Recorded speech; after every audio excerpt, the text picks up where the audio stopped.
Hello मेरे प्यारे विद्यार्थियों, आप सभी लोगों का हमारे YouTube चैनल PWP पर स्वागत है।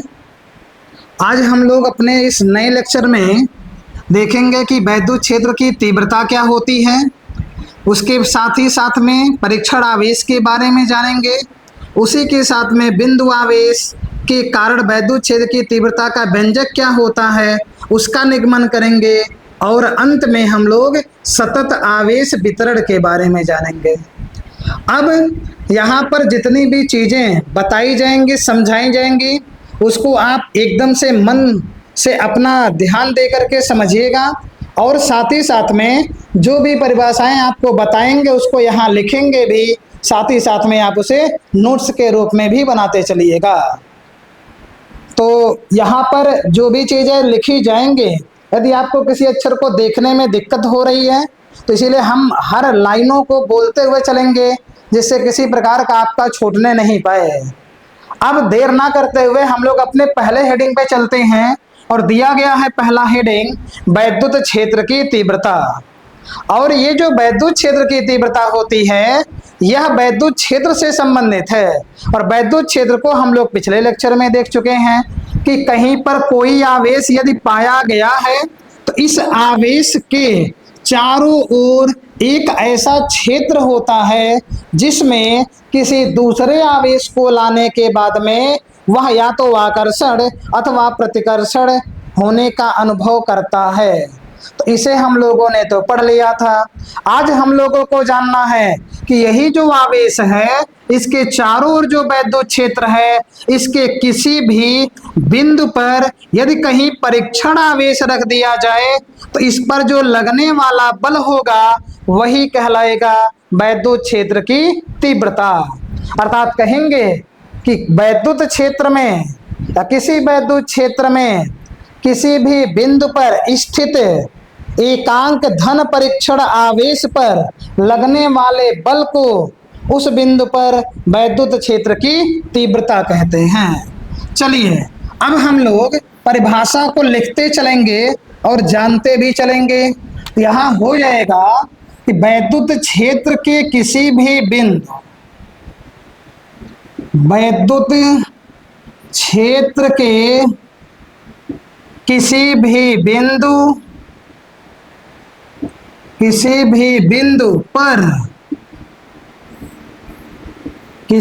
बिंदु पर आप लोग पहले हेडिंग डाल लीजिएगा, उसके बाद लिखना शुरू करिएगा। बिंदु पर प्रति एकांक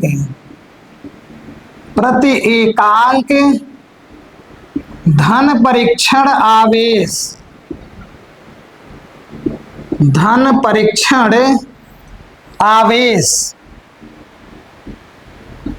परीक्षण आवेश पर लगने वाले बल को उस बिंदु पर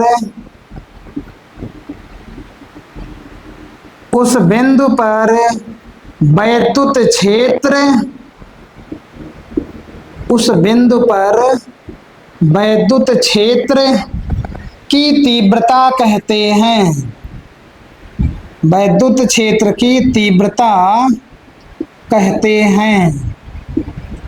इसे कैपिटल ई से प्रदर्शित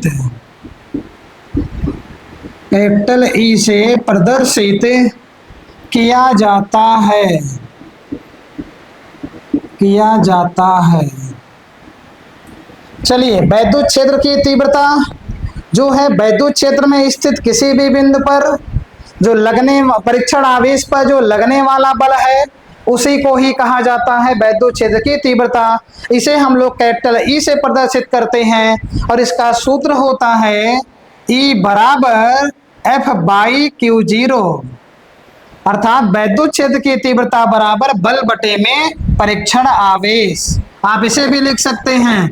अब ये जो सूत्र आपका है यदि आप देखेंगे ये राशि को लेकर के कि ये वैद्युत क्षेत्र की तीव्रता कौन सी राशि है तो ये कहा जाएगा वैद्युत क्षेत्र की तीव्रता एक सदिश राशि है, क्योंकि इसमें परिमाण के साथ साथ दिशाएं भी होती हैं। तो आप यदि सूत्र में परिवर्तन करना चाहें तो आप लिख सकते हैं वेक्टर ई बराबर vector F by Q zero, या फिर सीधे आप यहीं से लिख सकते हैं ई बराबर एफ बाई क्यू नॉट। आपका वैद्युत क्षेत्र की तीव्रता का परिभाषा और सूत्र हो गया। अब इसका मात्रक और विमा हम लोग देखेंगे। जो वैद्युत क्षेत्र की तीव्रता है उसका मात्रक उसके सूत्र से निकालते हैं। कैसे निकालेंगे? यहाँ पर आप देख रहे हैं एफ है, एफ मतलब हो गया बल, बल का मात्रक न्यूटन, और बटे को प्रति कहा जाता है, और यहाँ क्यू जीरो है, और ये क्यू जीरो जो है ये आवेश को प्रदर्शित करता है, और ये जो आवेश का मात्रक होता है वह कूलाम कहलाता है। तो यदि आप ध्यान से देखेंगे तो ऐसी स्थिति में आपको यहाँ पर मिलेगा E बराबर एफ बाई क्यू जीरो, अर्थात मात्रक हो जाएगा न्यूटन प्रति कूलाम। यहाँ लिखेंगे E का मात्रक, या एक ऐसे और लिख लीजिए E एक सदिश राशि है, ये भी आपको बता चुके हैं पहले ही। E एक सदिश, E मतलब वैद्युत क्षेत्र की तीव्रता, एक सदिश राशि है, इसका मात्रक न्यूटन प्रति कूलाम, न्यूटन प्रति कूलाम होता है। इसका मात्रक न्यूटन प्रति कूलाम होता है। चलिए विमीय सूत्र निकाल लें। तो यहाँ लिखेंगे विमा, तो विमा हम लोगों को निकालना है किसका? ई का। तो यहीं से निकालेंगे कि ई की विमा बराबर हो जाएगा एफ की विमा, और बटे में मिलेगा आपको क्यू जीरो की विमा। चलिए यहां से आप देखेंगे एफ आपका बल है, और बल का विमीय सूत्र होता है यम यल टी के पावर -2। क्यू जीरो आपका आवेश है, और आवेश का विमीय सूत्र होता है एटी। और इसको जब सॉल्व करेंगे, और लिखने का क्रम आपको हमने बता दिया है, पहले यम फिर यल फिर टी, फिर उसके बाद में ए को लिखा जाता है। तो यहाँ पर पहले यम ढूंढेंगे, यम आपका अंश में है पावर 1 है वैसे रहेगा, यल आपका अंश में है इसीलिए पावर 1 है वैसे रहेगा। चलिए टी यहाँ देखेंगे दोनों जगहों पर है, टी के पावर -2 तो ऊपर लिखा है, लेकिन यहाँ नीचे टी के पावर +1 है, और ये +1 जब ऊपर जाएगा -1 बनेगा, तो -2 यहाँ ऊपर पहले से और -1 नीचे से आकर के यहाँ हुआ, तो -3, अर्थात आप कहेंगे टी के पावर -3। उसके बाद में यहाँ ए के पावर 1 है, इसे अंश में जब आप ले चलेंगे ए के पावर -1 हो जाएगा, अर्थात आपको मिल गया ई का विमीय सूत्र यम यल टी के पावर -3 और ए के पावर -1। अब अभी हमने यहाँ देखा है कि वैद्युत क्षेत्र की तीव्रता एक सदिश राशि है। तो सदिश राशि जब है तो इसकी दिशा भी होती है, और इसकी दिशा होती कैसे है? जो परीक्षण आवेश पर लगने वाले बल की दिशा होती है वही वैद्युत क्षेत्र की तीव्रता की भी दिशा होती है। तो यहाँ आप कॉन्सेप्ट के लिए लिख लीजिए कि वैद्युत क्षेत्र की तीव्रता की दिशा, या फिर आप कह दीजिए सीधे ई की दिशा। आप यहाँ वैद्युत क्षेत्र की तीव्रता भी लिख सकते हैं। तो इसकी दिशा जो है हो जाएगा +Q0 पर लगने वाले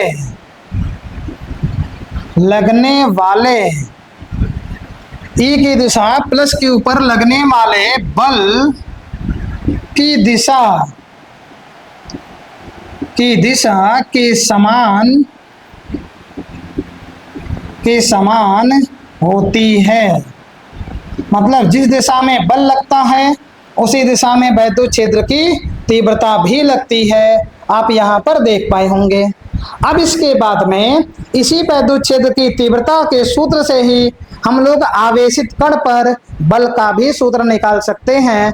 यदि आप यहाँ ध्यान से देखेंगे तो यदि हम पक्षांतर यहाँ से करें, अतिरिक्त गुणा करा लें, F बराबर मिलेगा Q0 × E, लेकिन वहां पर आवेशित कण है तो आवेशित कण जब होगा तो वहां पर परीक्षण आवेश नहीं लिया जाएगा। ऐसी स्थिति में केवल हम ई को लेकर चलेंगे और क्यू को लेकर चलेंगे। तो यहां लिख दिया जा रहा है, किसी आवेशित या आवेशित कण पर बल, आवेशित कण पर बल, अर्थात यदि किसी कण के पास में आवेश दिया गया है तो उस पर बल का मान निकालने के लिए हम लोग सूत्र उपयोग करेंगे F बराबर QE। और ये सूत्र निकला है यहीं से, बस चूंकि यहाँ पर परीक्षण आवेश लिया गया है, लेकिन आप यहाँ पर देखेंगे केवल आवेश दिया गया है। तो उम्मीद है आप लोग इतना समझ पाए होंगे।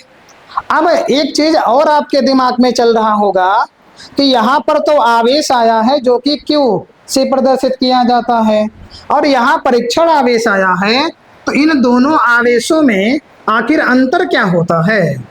तो आप इसके लिए भी सोच रहे होंगे। तो जो आवेश होता है और जो परीक्षण आवेश होता है इसमें अंतर है। जो आवेश है उसके चारों ओर वैद्युत क्षेत्र पाया जाता है, लेकिन जो परीक्षण आवेश होता है इसके चारों ओर किसी प्रकार का परीक्षण आवेश नहीं होता, और इसे किसी भी वैद्युत क्षेत्र में यदि रख दिया जाता है तो ऐसी स्थिति में वह उस दूसरे वाले आवेश के वैद्युत क्षेत्र के मान में किसी प्रकार का कोई परिवर्तन नहीं करता है।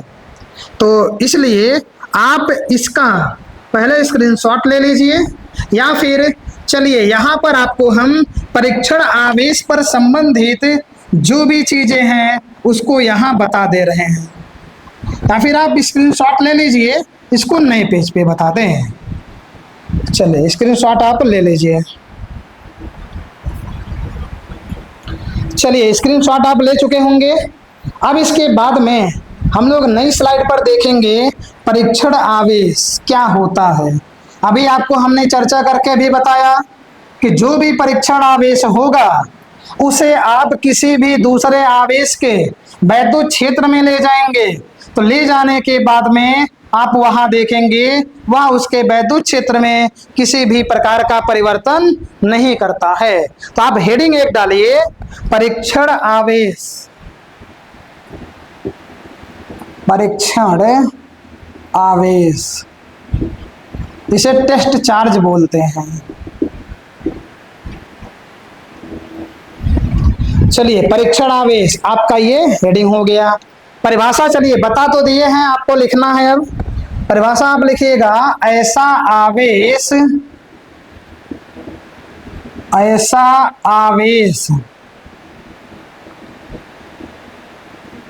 जिसके कारण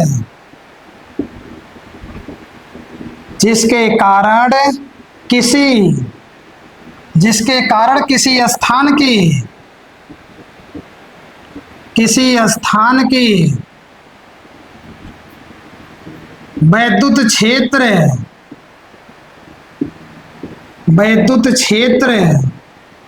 में कोई परिवर्तन नहीं होता है,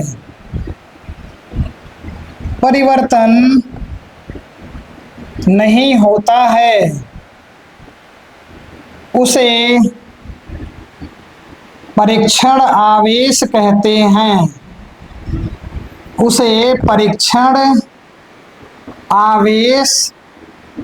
कहते हैं। परीक्षण आवेश कहते हैं। और आप इसका रिप्रेजेंटेशन जानते हैं Q0 या फिर Q0 से किया जाता है। अब इसके पास में और भी दो गुण होते हैं। दो गुण में ये है कि ये जो परीक्षण आवेश होता है ये मात्र कल्पित आवेश है। कल्पित मतलब काल्पनिक है, और ये वास्तविक आवेश नहीं होता।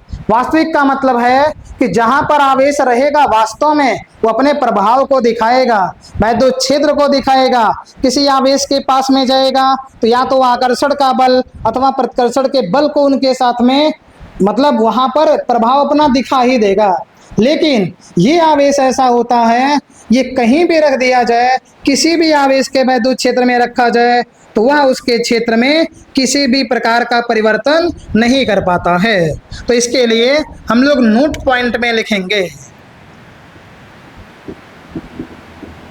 नोट पॉइंट में पहला नंबर, तो पहला नंबर आपको बता दिए हैं कि यह अकल्पित, यह कल्पित या फिर काल्पनिक, चलिए कल्पित हो गया, या फिर आप कह सकते हैं काल्पनिक, काल्पनिक पुस्तक बंद आवेश है, आवेश है, वास्तविक नहीं, चलिए वास्तविक नहीं। दूसरा आप जान लीजिए कि जो भी परीक्षण आवेश होता है यह केवल धनात्मक होता है। आप परीक्षण आवेश को कभी भी ऋणात्मक चिन्ह के साथ में नहीं लिख सकते हैं। तो दूसरा ये हो जाएगा आपका स्थिति, यह सदैव, यह सदैव धनात्मक या धनावेश लिया जाता है, धनावेश। बस आप सेंटेंस अपने मन से भी बना सकते हैं, यह सदैव धनावेश लिया जाता है, मतलब इसके आवेश को कभी आप ऋणात्मक नहीं कह सकते हैं। तीसरा आपको बताए हैं, इसके पास में अपना किसी भी प्रकार का कोई वैद्युत क्षेत्र नहीं होता, क्योंकि जब वैद्युत क्षेत्र होता तो ये दूसरे के वैद्युत क्षेत्र में जाने के बाद में कुछ ना कुछ प्रभाव ये जरूर ही दिखाता, क्योंकि इसके पास में किसी लिए जो है वैद्युत क्षेत्र पाया ही नहीं जाता। तो तीसरा नंबर हो जाएगा इसका अपना कोई वैद्युत क्षेत्र, कोई वैद्युत क्षेत्र नहीं होता है, वैद्युत क्षेत्र नहीं होता है। चलिए ये आपके 3 पॉइंट जो है नोट में थे। तो आपको पहले परिभाषा बता दी गई, परीक्षण आवेश आखिर होता क्या है कि ऐसा आवेश जिसे किसी भी दूसरे आवेश के वैद्युत क्षेत्र में ले जाते हैं, तो वहां ले जाने के बाद में उसके वैद्युत क्षेत्र में यह किसी भी प्रकार का परिवर्तन नहीं कर पाए, उसी को कहा जाता है परीक्षण आवेश। परीक्षण आवेश में 3 बातें और पता चल गई, ये काल्पनिक आवेश होता है, ये वास्तविक आवेश नहीं होता, इसे केवल हम लोग हमेशा धनात्मक या धनावेश के रूप में यूज करते हैं या धनावेश के रूप में लेते हैं। और तीसरा आपको बता दिया गया है, ये जो आवेश है इसका अपना कोई भी वैद्युत क्षेत्र नहीं पाया जाता। चलिए अब हम लोग आगे बढ़ते हैं, और ये चीजें तो परीक्षण आवेश आपका पूरा कंप्लीट बता दिया गया। अब आपको ये देखना है कि वैद्युत क्षेत्र आखिर जब ये सदिश राशि है तो उसकी दिशा किस प्रकार से हम लोग ज्ञात करेंगे और उसकी दिशा किस प्रकार से होती है। तो आपको बता दें, वैद्युत क्षेत्र की तीव्रता की जो दिशा होती है वह आवेश की प्रकृति पर निर्भर है। यदि आवेश धनात्मक होगा तो जो आवेश धनात्मक है उसके कारण जो भी तीव्रता होगी उसकी दिशा उस आवेश से बाहर की ओर होती है, और यदि कहीं आवेश ऋणात्मक होगा तो वैद्युत क्षेत्र की तीव्रता की दिशा उसी आवेश की ओर होती है। चलिए आप यहाँ लिख भी लीजिए, समझ भी लीजिए। तो यहाँ हेडिंग आप डालिएगा वैद्युत क्षेत्र की तीव्रता की दिशा, वैद्युत क्षेत्र, वैद्युत क्षेत्र की तीव्रता की दिशा। चलिए वैद्युत क्षेत्र की तीव्रता की दिशा, तो वैद्युत क्षेत्र की तीव्रता की दिशा आवेश की प्रकृति पर निर्भर करती है। यहां लिखेंगे इसकी दिशा, इसकी दिशा आवेश की प्रकृति पर, आवेश की प्रकृति पर निर्भर करती है, निर्भर करती है। चलिए पहला नंबर कहता है यदि आवेश धनात्मक है, यदि आवेश धनात्मक है तब ई की दिशा, ई मतलब वैद्युत की तीव्रता, ई की दिशा उस आवेश से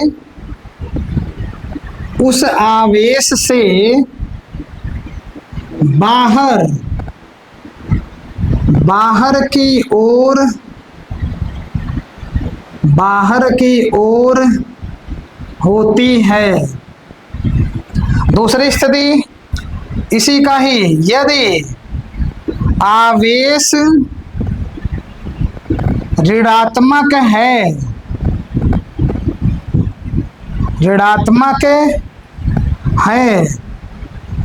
तब ई की दिशा,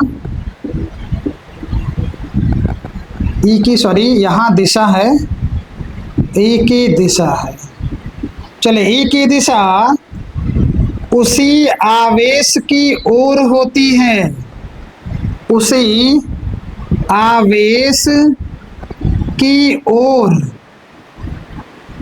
होती है, उसी आवेश की ओर होती है। अब आप पहले का कंक्लूजन देखेंगे। मान लीजिए यहाँ पर कोई आवेश दिया गया है Q और ये आवेश धनात्मक में है और इससे r दूरी पर आपको इस बिंदु पर वैद्युत क्षेत्र की तीव्रता निकालनी है।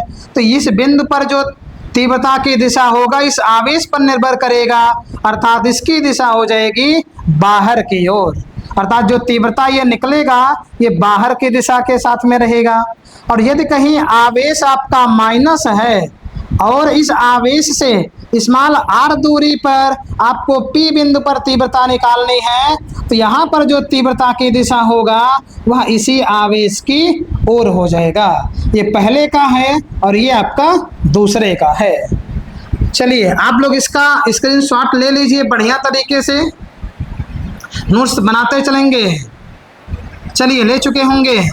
अब इसके बाद में हम लोग डेरिवेशन एक पढ़ेंगे और वह डेरिवेशन होगा बिंदु आवेश के कारण किसी बिंदु पर वैद्युत क्षेत्र की तीव्रता। तो आप हेडिंग डालिए पहले, बिंदु आवेश के कारण, बिंदु आवेश के कारण, बिंदु आवेश के कारण वैद्युत क्षेत्र की तीव्रता, वैद्युत क्षेत्र की तीव्रता, बिंदु आवेश के कारण वैद्युत क्षेत्र की तीव्रता। अब आप इसमें देखेंगे बिंदु आवेश के कारण वैद्युत क्षेत्र की तीव्रता, तो पहले हम लोगों को आवेश मानना पड़ेगा। वह आवेश आपने कहाँ रखा है, निर्वात में रखा है या वायु में रखा है, इसको बताना पड़ेगा। उस आवेश के चारों ओर वैद्युत क्षेत्र उत्पन्न होता है, उसमें r दूरी पर एक बिंदु लेना पड़ेगा जहां पर आप तीव्रता ज्ञात करेंगे। तो चलिए इसको बातों में नहीं, हम लोग फिगर से देखेंगे। मान लिया जाए कि एक यहाँ पर कोई बिंदु है O और इस बिंदु पर एक आवेश रखा गया है +Q। इस बिंदु पर जब ये आवेश है तो इसके चारों ओर एक वैद्युत क्षेत्र उत्पन्न होगा और उसी वैद्युत क्षेत्र में इससे स्मॉल r दूरी पर एक बिंदु मानेंगे और वह बिंदु हो जाएगा P। और इसी P बिंदु पर हमें वैद्युत क्षेत्र की तीव्रता E का मान ज्ञात करना है। चूंकि वैद्युत क्षेत्र की तीव्रता तभी निकलती है जब वहां पर आवेश और लगने वाला बल मिले। तो यहाँ पर एक अलग से परीक्षण आवेश मानेंगे Q0 और यहाँ पर जो लगने वाले बल की दिशा है वह F होगी। और ये बाहर की ओर क्यों कर दिया गया, क्योंकि आवेश ये धनात्मक है, या फिर यहाँ से समझें या फिर आप ये जान लें कि दोनों आवेश धनात्मक है और जो जब आवेश धनात्मक दोनों होंगे तो उनके बीच में जो लगने वाला बल है वह प्रतिकर्षण होगा, अर्थात वो बाहर की ओर हो जाएगा। अब यहाँ पर पहले जितने ये चित्र दर्शाए गए हैं इनके बारे में लिख लें क्या क्या चीजें हैं ये। तो पहले हम लोग मानेंगे, माना एक बिंदु O है, माना एक बिंदु O है। चलिए इसको मान लिए। आपसे कहिए कहाँ रखा गया।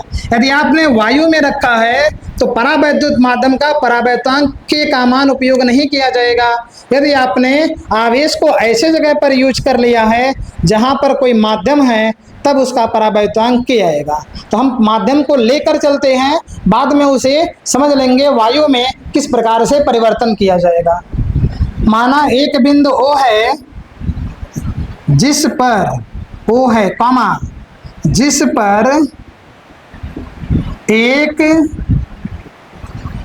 प्लस Q आवेश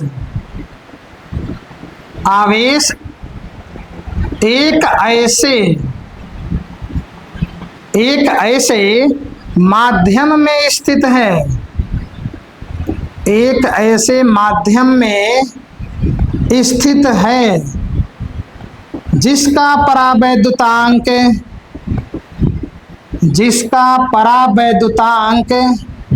कैपिटल K है, जिसका परावैद्युतांक कैपिटल K है, प्लस Q के वैद्युत क्षेत्र, प्लस Q के वैद्युत क्षेत्र में O से स्मॉल r दूरी पर एक बिंदु P स्थित है जिस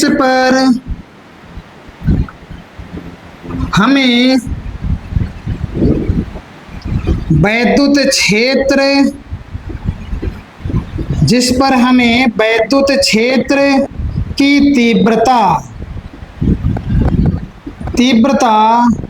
ज्ञात करनी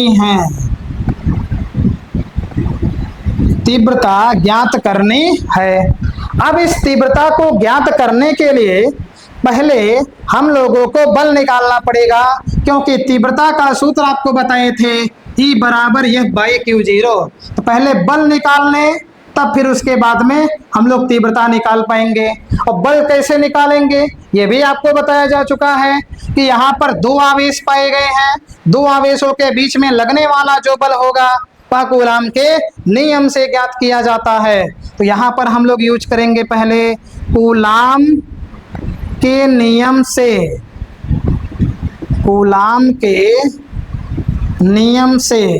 अब आप कूलाम के नियम से जब यूज करेंगे तो बल आपको कहाँ निकालना है, Q0 पर।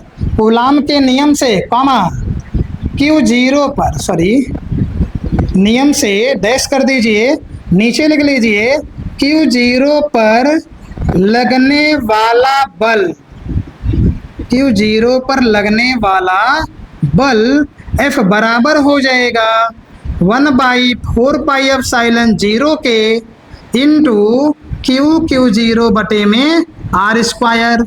चलिए तीव्रता निकालेंगे तो E बराबर आपको पता है F बाई में होता है Q0। E का मान आप रख दीजिए, ऊपर से जो ये मान मिला है आएगा 1/4πε0 के इंटू Q0 बटे r², और पूरे के बटे में Q0 से Q0 कैंसिल हो जाएगा, और जो बचा है वह आपका हो जाएगा E बराबर E बराबर 1/4πε0 के इंटू Q बटे में हो जाएगा r²। अभी ये वैद्युत क्षेत्र की तीव्रता जो हम लोगों ने निकाला है ये किसी परावैद्युत माध्यम होगा तब निकलेगा, तब निकल करके आया। लेकिन आपको ध्यान ये देना है जब निर्वात या वायु में रखा गया होता तब क्या परिवर्तन होता, तो निर्वात या वायु के लिए के का मान 1 होता है। तो यही एक लाइन बना लेंगे हम, निर्वात या वायु के लिए यहाँ से K बराबर हो जाएगा 1, अब जब k बराबर 1 यहाँ रखेंगे, 1 का गुणा कराइए चाहे 1 से भाग दीजिए, मान जो है उसमें किसी प्रकार का परिवर्तित नहीं होता, अर्थात यहाँ से हट जाएगा और e बराबर निकल करके आएगा 1/4πε0 इंटू क्यू बटे में आर स्क्वायर। ये आपका मात्रक हो जाएगा न्यूटन प्रति कूलम। चलिए आप लोग इसका स्क्रीनशॉट अभी बाद में लीजिएगा, या फिर आप स्क्रीनशॉट ले लीजिए, तब इसके बाद में हम लोग अगले टॉपिक को पढ़ें। ले लीजिए।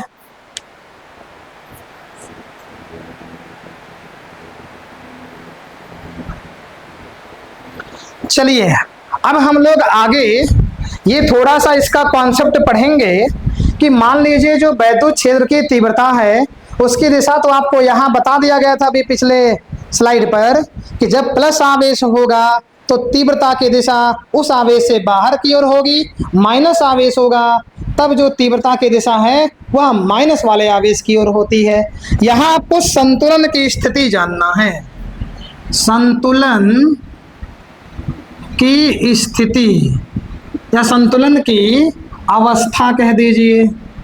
संतुलन की अवस्था में, संतुलन की अवस्था में क्या होगा कि मान लीजिए कोई कण इस वायुमंडल में जो है बीच में ही ऐसे रुका रहना चाहे, तो सोचिए मान लीजिए यही आपका एक वस्तु है और ये जो है ये बीच में ही रुका रहना चाहे और ये हाथों का सहारा हम लोग हटा दें, ऐसी स्थिति बताइए कब होगी। तो आप ये सोचेंगे यदि इस वस्तु पर लगने वाला नीचे की ओर बल और ऊपर की ओर जो लगने वाला बल है दोनों का मान बराबर हो जाए तो ये वस्तु ना नीचे जाएगी और ना ही ऊपर की ओर जाएगी, अर्थात ये वस्तु संतुलित होगी। अब आप यहाँ जान पाए, मान लीजिए यहाँ पर कोई ऐसे वस्तु रखी है, इस वस्तु पर एक बल ऊपर की ओर लग रहा है और एक बल नीचे की ओर लग रहा है। ऊपर की ओर जो लगने वाला बल है वो आवेश के कारण है और आवेश के कारण लगने वाला बल F बराबर अभी आपने पढ़ा था Q इंटू E।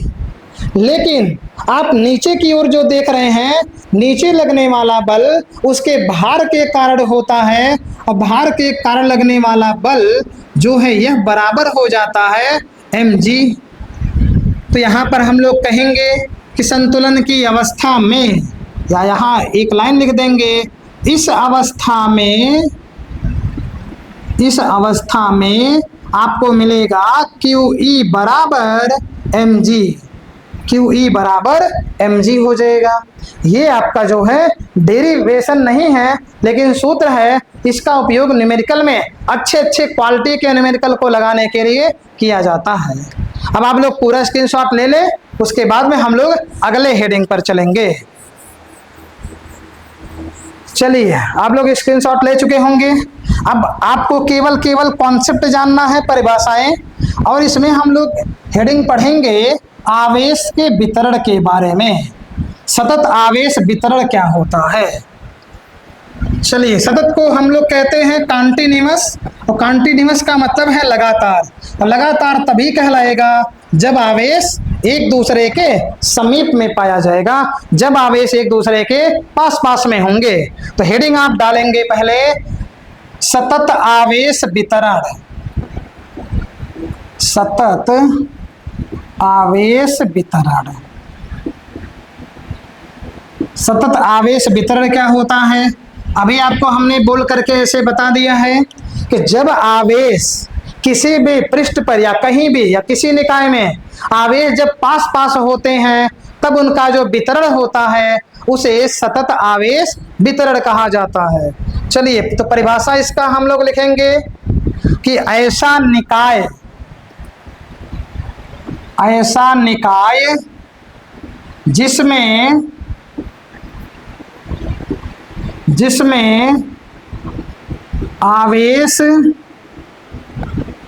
जिसमें आवेश पास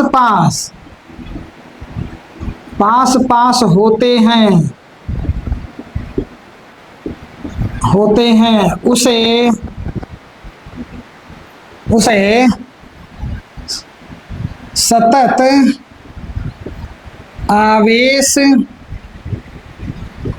सतत आवेश वितरण सतत आवेश वितरण कहते हैं। चलिए, सतत आवेश वितरण कहते हैं। अब इसमें देखेंगे ये जो सतत आवेश वितरण है ये 3 प्रकार का होता है। आप इस बात को समझ पाए होंगे कि मान लीजिए कोई ऐसा निकाय है यहाँ पे जो आवेश हैं वह एकदम से पास पास ऐसे वितरित हों, तो इस प्रकार का जो आवेश होगा वही पृष्ठ है। तो इस प्रकार का जो पृष्ठ होगा जिस पर आवेश ऐसा पास पास रखा गया है उसे हम लोग कहते हैं सतत आवेश वितरण। नीचे लिखेंगे यह 3 प्रकार का होता है। यह 3 प्रकार का होता है या 3 प्रकार का होता है। पहला नंबर आपको मिलेगा, तो तीनों का नाम नहीं लिख रहे हैं अभी, एक एक को जानते चलेंगे, नाम लिखते चलेंगे। तो इसमें पहली हेडिंग आपको मिलेगी, पहला नंबर रेखीय, रेखीय आवेश वितरण, रेखीय आवेश वितरण, लीनियर चार्ज डिस्ट्रीब्यूशन। चलिए, रेखीय का मतलब होता है एक सीधी रेखा में, और एक सीधी रेखा के पास केवल लंबाई होता है, चौड़ाई उसके पास में नहीं होती। यदि आपका जो आवेश है एक सीधे लंबाई वाले पदार्थ पर, लंबाई वाले तार पर वितरित है और वह भी समान प्रकार का वितरण होना चाहिए, तब उसे हम लोग कहते हैं कि यह जो है रेखीय आवेश वितरण कहलाएगा। चलिए, एकदम इजी तरीके से इसकी परिभाषा को बनाएंगे कि जब आवेश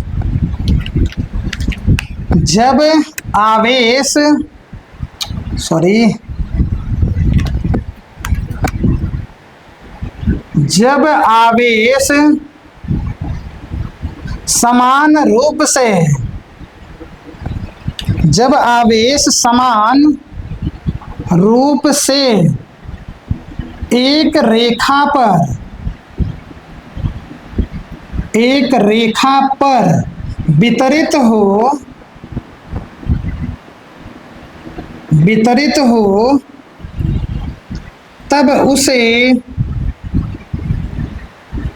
तब उसे रैखिक या रेखीय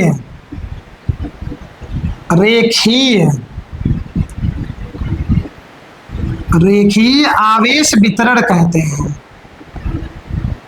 आवेश वितरण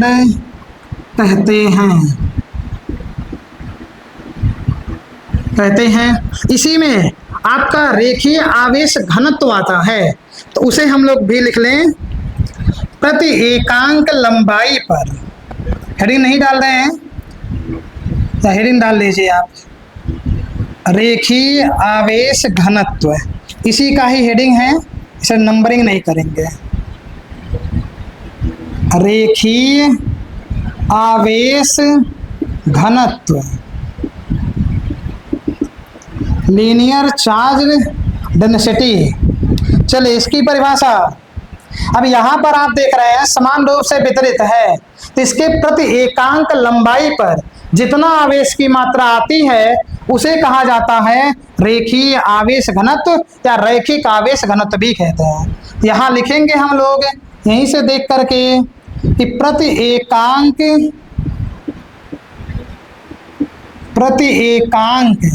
लंबाई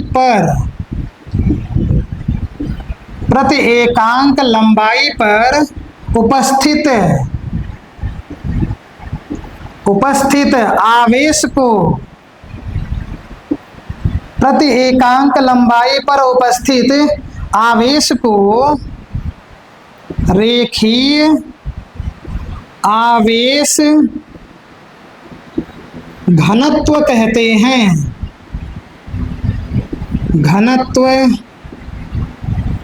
हैं। इसे लैम्ब्डा से प्रदर्शित किया जाता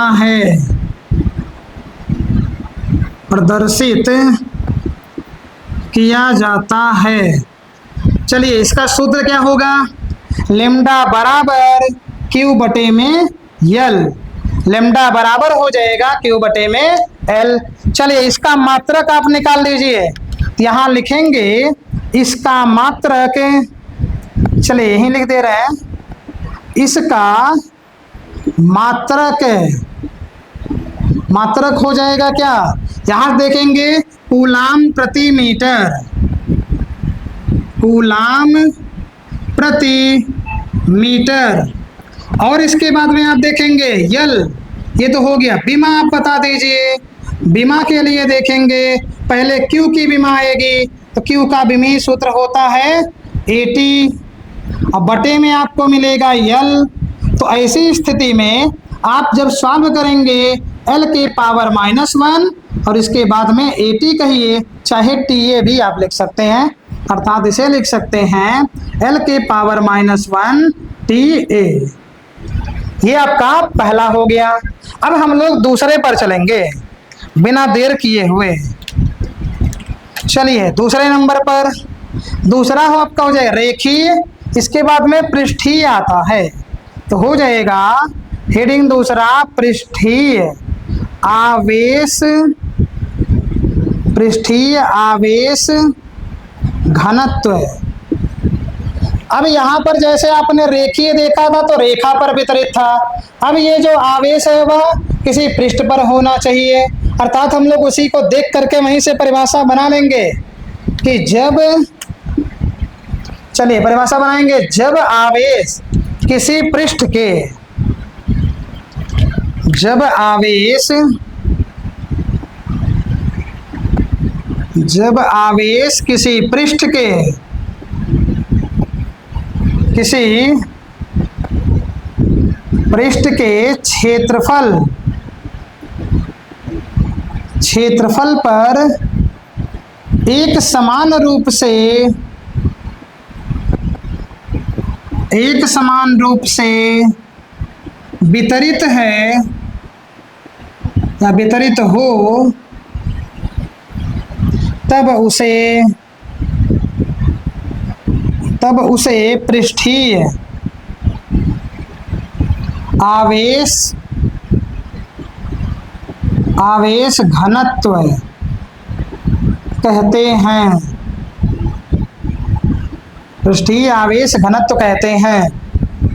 और इसी के साथ में जैसे रेखीय के साथ रेखीय आवेश घनत्व जुड़ा था, ऐसे पृष्ठीय के साथ में पृष्ठीय आवेश घनत्व जुड़ेगा। परिभाषाएं सब ऐसे इजी ही हैं, कोई भी इसमें कठिनाई नहीं है, तो इसमें हेडिंग आप डाल लीजिएगा पृष्ठीय आवेश घनत्व, सॉरी ये आपका वितरण है, वितरण है, पृष्ठीय आवेश वितरण, और ये आपका भी वितरण हो जाएगा। और यहाँ पर पृष्ठीय आवेश घनत्व जानना है। अब चलिए पृष्ठीय आवेश घनत्व, तो यहाँ प्रति एकांक लंबाई पर था, यहाँ पर हो जाएगा प्रति एकांक क्षेत्रफल पर। तो यहाँ आपको मिलेगा प्रति एकांक, प्रति एकांक क्षेत्रफल, क्षेत्रफल पर वितरित, प्रति एकांक लंबाई पर था, यहाँ क्षेत्रफल पर वितरित, या फिर आप यहाँ उपस्थित भी कह सकते हैं, वितरित आवेश की या आवेश को, आवेश को पृष्ठीय, पृष्ठीय आवेश घनत्व, आवेश घनत्व कहते हैं। इसे सिग्मा से प्रदर्शित, प्रदर्शित करते हैं। चलिए इसके बाद में अब सूत्र बनाइए, सिग्मा बराबर Q बाई ए हो जाएगा।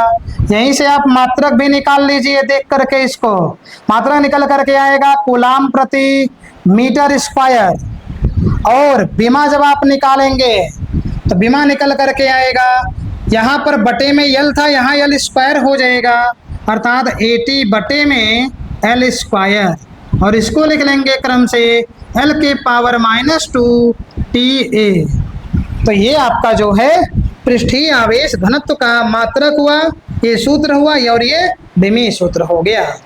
अब इसके बाद में आप इसे नोट्स बनाते चलेंगे, तो यहाँ से हम थोड़ी सी चीज़ें हटा दें। चलिए आप इसका स्क्रीनशॉट ले लीजिए पूरा। चलिए आप लोग स्क्रीनशॉट ले चुके होंगे। अब आपको एक और जानना है, और वो अंतिम है आज के लेक्चर का, और आवेश वितरण का जो प्रकार है उसका भी अंतिम है, और उसका नाम होता है आयतन आवेश वितरण। चलिए हेडिंग हो जाएगा आपका तीसरा नंबर, आयतन आवेश वितरण। आयतन आवेश वितरण। आयतन आवेश वितरण के लिए देखेंगे कि जो ये आवेश है वह उसके आयतन पर भी एक समान रूप से वितरित होना चाहिए। तो ये स्थिति आपकी बनेगी आयतन आवेश वितरण की। और प्रति एकांक आयतन में उपस्थित जितने भी आवेश की मात्रा होगी उसे आयतन आवेश घनत्व के नाम से जाना जाएगा। चलिए तो दोनों को हम लोग देखते हैं। पहले आयतन आवेश वितरण, तो इसके लिए हम लोग कहेंगे कि जब आवेश किसी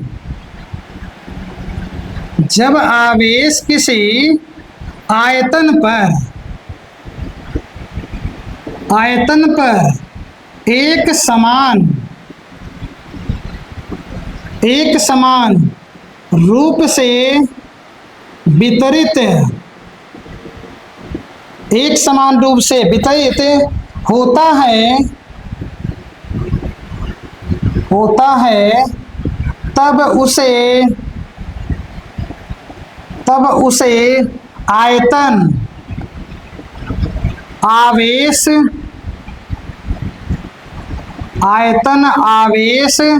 वितरण कहते हैं। आयतन आवेश वितरण कहते हैं। चलिए इसी कड़ी में हम लोगों को जानना है आयतन आवेश घनत्व। आयतन आवेश घनत्व यहाँ हो जाएगा वॉल्यूम चार्ज डेंसिटी। चलिए अब इसके बाद में जैसे यहाँ सब करते आए हैं, प्रति एकांक लंबाई, प्रति एकांक क्षेत्रफल, ऐसे ही प्रति एकांक आयतन की बात यहाँ पर चलेगी। तो परिभाषा इसका बनेगा प्रति एकांक आयतन, प्रति एकांक आयतन पर उपस्थित आवेश को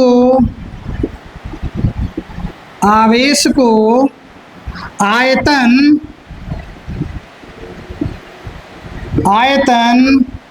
आवेश घनत्व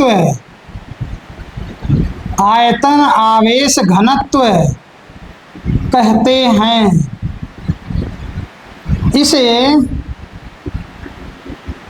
इसे रो से प्रदर्शित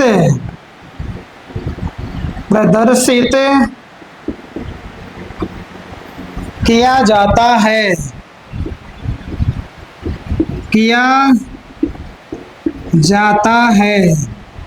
चलिए इसका सूत्र बना लिया जाए। जो ये आयतन आवेश घनत्व है इसे हम लोग लिखेंगे रो बराबर हो जाएगा Q बटे में V। इसका हम लोग मात्रक यहीं से लिख लेंगे। मात्रक हो जाएगा कूलाम प्रति मीटर क्यूब। इसका बीमा भी बना लिया जा रहा है। तो ये आपका हो जाएगा 80 और बटे में हो जाएगा l क्यूब। यहाँ से आपको मिलेगा l के पावर -3।